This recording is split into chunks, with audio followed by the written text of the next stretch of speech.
This is Dr. Mohan Babu, your physiology educator in Medicoz community.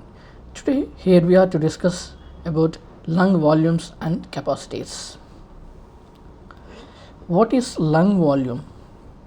It is the volume of gas in the lung at any point of time, while capacities is summation of two or more lung volumes. If we take lung volumes, there are two types of lung volumes available. One is static, another one is dynamic lung volumes. First, we will see about the static lung volumes, then we will proceed to the dynamic lung volumes. Among the static lung volumes, the first volume we have to see is the tidal volume. In the graph, the upslope indicates the inspiration and the downslope indicates the expiration. When a person is doing a normal quiet respiration, that is quiet inspiration, and during quiet expiration, there is some amount of change in the volume of gas happening inside the lungs. So during the normal quiet inspiration or normal during quiet expiration, if we measure the volume of the gas during this moment, we call that as tidal volume. The amount is approximately 500 to 750 ml. Okay, so that is normal quiet respiration. Okay, then above this normal quiet inspiration, if you ask the person to inspire with some effort to a maximum extent, that contributes to our inspiratory reserve volume. That is, this is the end of the normal quiet inspiration. After this, we are asking the person to inspire to a maximum extent by putting in some effort. That is our inspiratory reserve volume, that extra addition of air. The volume is around about 2.5 to 3 liters. Okay, then like after the normal quiet expiration, with some effort, if you ask the person to expire still further, that extra addition of air the person can able to exhale out of the normal quiet expiration. That is our expiratory reserve volumes. That amount is approximately 1.1 to 1.5 liters. Then the last, after exhaling the maximum amount of air also, there is still some volume of gas which is present in the lungs, in the alveolus. That volume is our residual volume. So even after the forceful expiratory effort, even after this is the end of the forceful expiratory effort, even after the forceful expiratory effort also, there is some amount of air remaining in the lungs. That is our residual volumes. That is also approximately 1.2 to 1.5 liters.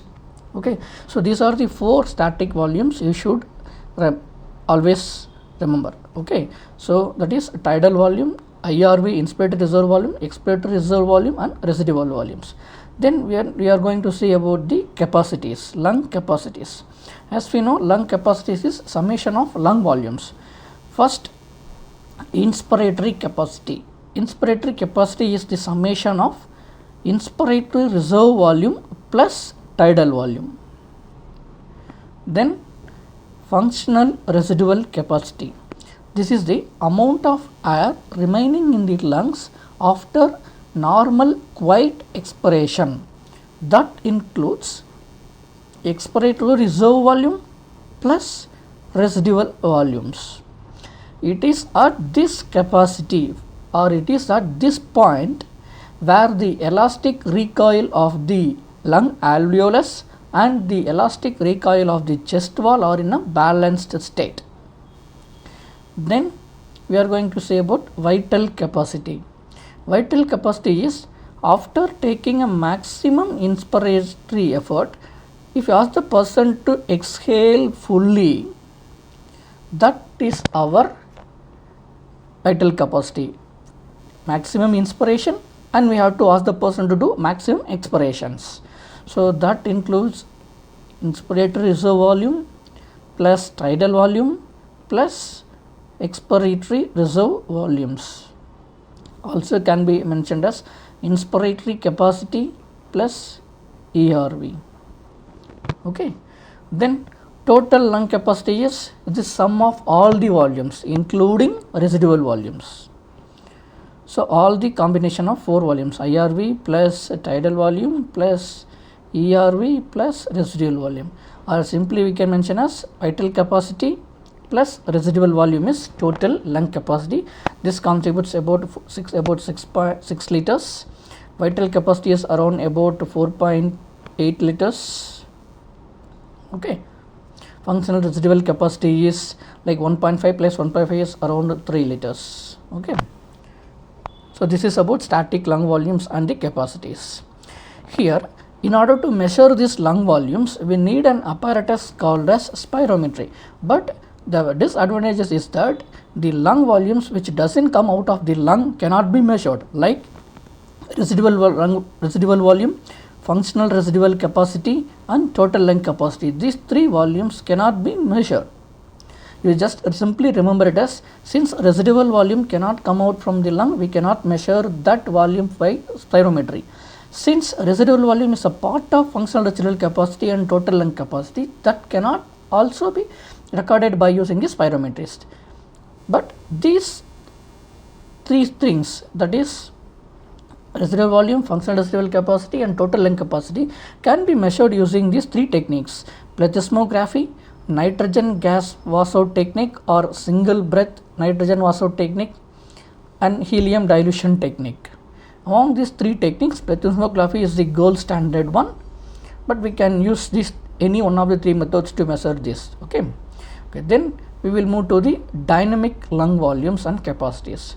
If we take the dynamic lung volumes and capacities, here we have to consider 2 factors. One is the effort and another one is the time. We have to consider these both the factors while we are mentioning about the dynamic lung volumes.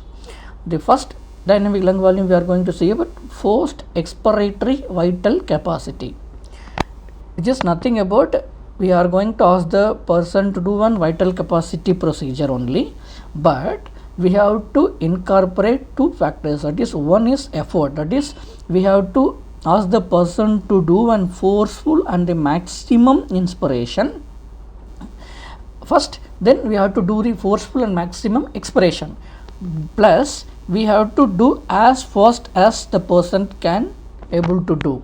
So we have to consider fast. Here the fast component takes the time factor into account. Okay, so after taking a maximum inspiration, we have to ask the person to do one forceful and maximum expiration in an as fast as the person he could. Okay, so that is forced vital capacity. Then the second one is forced expiratory volume in first second. If we see the graph here, first we have to ask the person to take an forceful and maximum inspiration. After that, we have to ask the person to do an forceful and maximum exhalation and as fast as the person he could. Okay, here in x-axis, here we have the time, and in y-axis we have the volume component. Okay, so here in the first second, here the first second, second second, third second will come. In the first second, among the total vital capacity, the amount of volume exhaled in the first second is our forced expiratory volume in the first second. Okay, so okay, when we take this ratio will help us, that is FV1 divided by FVC will tell us whether the person is having an obstructive as a restrictive diseases. Okay, then we have the third thing, maximum voluntary ventilation. That is, if you ask the person to do one breathe in and breathe out technique, as much the person can able to do in 1 minute, that is the maximum voluntary ventilation. If you see a graph, it will be looking like this. Both the height of the amplitude and the rate, the frequency will be more in 1 minute. Okay, then the final one is maximum mid expiratory flow rate. When the person is doing this forceful expiration effort, this 25 to 75% this part of the flow rate, if we consider this, that will give us some idea about medium to small sized airway diseases. Okay, so this also you have to take when you're considering dynamic lung volumes. So this completes our today's class regarding with lung volumes and capacities. Thank you.